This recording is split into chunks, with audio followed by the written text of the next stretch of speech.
Sveiki. Šiame filme noriu parodyti, kaip veikia organitas, kaip veikia Cloudbusteris.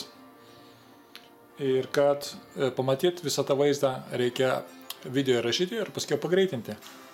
Ką aš jums ir parodysiu. Stebėkite dabar apačioje bažnyčios stogas. Čia bažnyčios stogas, o šičia šone yra Cloudbusteris. Ir dar taip pat naudojamas organito drakonas, ten, sakysim, toksai savadarbis įrenginys, jisai faktiškai viską sukramto ir dideliu atstumu, iki kelių šimtų kilometrų. Tuoj pagreitinu vaizdą ir stebėkite.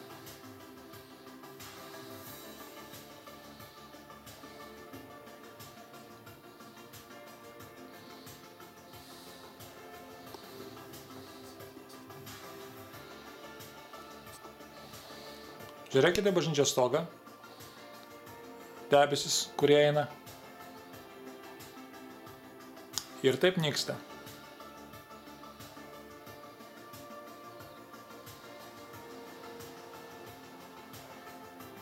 Štai taip veikia stipresnė organito jėga. Jeigu pastebėt, linguoja šiek tiek dešinėme kampe viršui Cloudbusterio vamzdžiai, nes stiprus vėjas, bet viską atlaiko. Ir patranka, tas organito drakonas, jisai viską sukramto.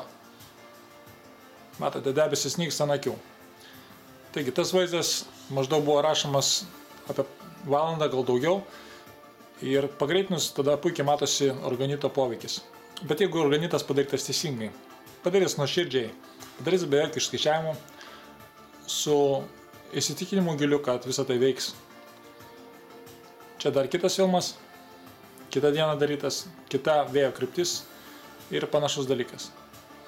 Bet čia dabar šitie debesis jau kitokios rūšies ir šiek tiek kitoks vaizdas. Jeigu čia nebūtų organito, čia visas bus dangus užneštas pilka plėve.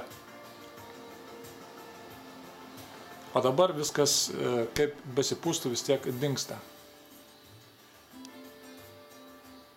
Pažiūrėkite į tos didelius kupolus, kurie kyla į viršų ir paskiau retėja. Namus apeina. Tokia mieste nebus audrų, nebus vėjų, nebus liūčių. Chemtrailai jie neįsilaiko, jie suyra. Čia dabar labai platus chemtrailas. Jisai aukštai, specialiai papurkštas, bet jisai neišsiplėtė. Dar vienas įdomus debesis. Dešinėje ir jisai irgi taip pat miršta. Tai štai atrodo organito poveikis dangui, kada jūs padarote stipresnę energiją. O čia dabar yra apačioje ekrano nauja įranga apie tuos aparatus, kuriuos matėte ir filme Avataras. Jie egzistuoja realiai, jie yra fiziškai nematomi ir čia dabar dirbama su jais. Ir kada viską suvalgo tą energiją, visą tą chemiją, kurią jie išpurškia, jie pasitraukia, nepastebimai, nematomai. Tai taip atrodytų organito poveikis.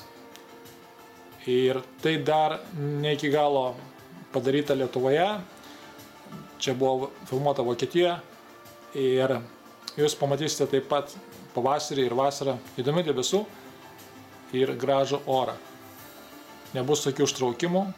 Čia buvo toks vaizdas, kada debesis nešė nuo Mainzo, Vokietijoje yra apačioje Frankfurto miestas Mainz. Ir tenais, atsiprašau, ne Mainzas, kitas miestas, Basų gamykla. Ir nuo tos gamyklos ar 8 ar 10 kaminų grynai pumpuoja iš upės vandenį ir daro debesis. Ten faktiškai pusę Vokietijos uždengdavo, kaip stebėdavo iš satelito. O čia dar įvairios rūšies saulės dengimas ir taip pat debesų likimas, matote, toks pats aiškus. Saulė nusileidžia, paskiau chemija jinai pasidaro violetinė, ko neturėtų būti debesyse, kaip beliktų. Turėtų būti balti arba pilki debesis. Negali būti nei violetiniai, nei raudoni. Tai tiek apie organitą. Parodysiu dar kitų įdomesnių filmų iš tų įrašų, kurie buvo išsaugoti nuo senesnių laikų. Ir paaiškinsiu, kaip skirti natūralius, nenatūralių debesų, parodyti, kaip chemtrailai žūsta, per kiek laiko, kaip juos skirti ir visi kiti dalykai. Ačiū už dėmesį, kad žiūrite. Iki malonaus, su jumis buvo Robertas Mackevičius.